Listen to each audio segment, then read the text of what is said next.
अगर हम आपसे पूछे कि 302 का मतलब क्या है, तो आप भी झट से कहेंगे कि इस पर हत्या का केस बनता है। ऐसे ही कई धाराएं हैं जिनके मायने ही बदल गए हैं, लेकिन अब ऐसा नहीं हो पाएगा। दरअसल मोदी सरकार 3 नए बिल लेकर आई है, जिसमें कानूनों को नए रूप में नए नंबर के साथ जाना जाएगा। कानून की कुछ धाराएं जिसे जो अब तक हर किसी को याद थे, अब उसे नए सिरे से जाना जाएगा। जी हाँ, 302, 420, धारा 144 जैसे कई चर्चित कानूनों के कोड अब बदल चुके हैं, ठीक वैसे ही जैसे किसी क्लास की सिलेबस बदल जाती है। आपको बता दें कि गृह मंत्री अमित शाह ने भारतीय न्याय संहिता बिल, भारतीय नागरिक सुरक्षा संहिता बिल 2023 और भारतीय साक्ष्य अधिनियम बिल पेश किया है। इसमें आईपीसी और सीआरपीसी की कई धाराओं को बदलने का प्रस्ताव रखा गया है। इस बिल में आपराधिक दंड संहिता में बदलाव है और अब आईपीसी को भारतीय न्याय संहिता कहा जाएगा। इसके अलावा धारा 420, 302 और 144 जैसी धाराओं को भी बदला जाएगा, उनके मायने बदल जाएंगे। भारतीय न्याय संहिता लागू होने के बाद कौन सी धाराओं को बदल दिया गया है, आइए जानते हैं। हत्या के केस में पहले धारा 302 लगता था, लेकिन अब 101 होगा। धोखाधड़ी मामले में धारा 420 की जगह धारा 316 होगा। भीड़ भाड़ और हंगामे के मामले में धारा 144 लगता था, लेकिन अब 187 लगेगा। देश के खिलाफ षड्यंत्र रचने के मामले पे धारा 121 लगता था, जो कि अब धारा 145 में बदल गया है। देश के खिलाफ गतिविधियां ऐसी मामलाएं सामने आने पर धारा 121 ए लगता था, लेकिन अब धारा 146 लगेगा। मानहानि में धारा 499 था और अब धारा 354 के नाम से जाना जाएगा।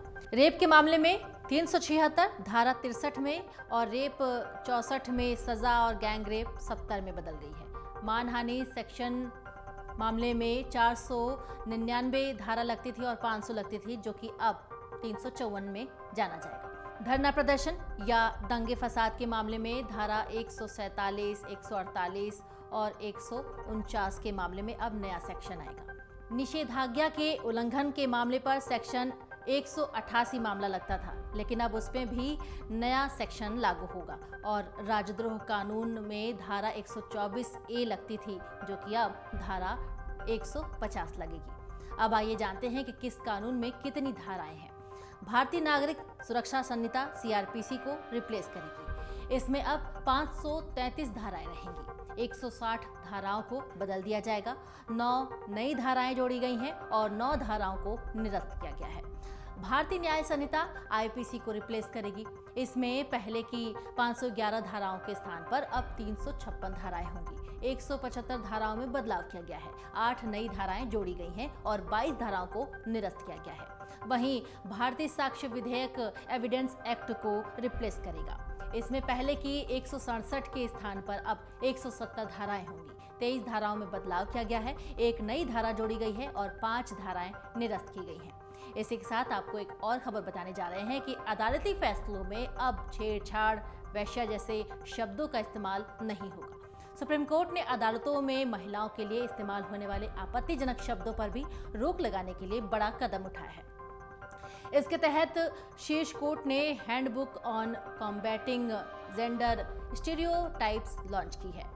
हैंडबुक में लिखा गया है कि किसी महिला के चरित्र या उसके पहने हुए कपड़ों पर आधारित धाराएं यौन संबंधों के साथ साथ महिलाओं के व्यक्तित्व में सहमति के महत्व को कम करती है। ये हैंडबुक 30 पन्नों की है। इस हैंडबुक को 3 महिला जजों की एक समिति ने तैयार किया है।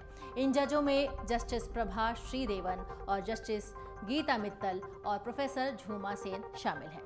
वहीं इस समिति की अध्यक्षता कलकत्ता हाईकोर्ट की जस्टिस मौसमी भट्टाचार्य ने की है। हैंडबुक में कर्तव्यनिष्ठ पत्नी, आज्ञाकारी पत्नी, फूहड़, स्पिनस्टर जैसे शब्दों का इस्तेमाल भी नहीं करने के लिए कहा गया है।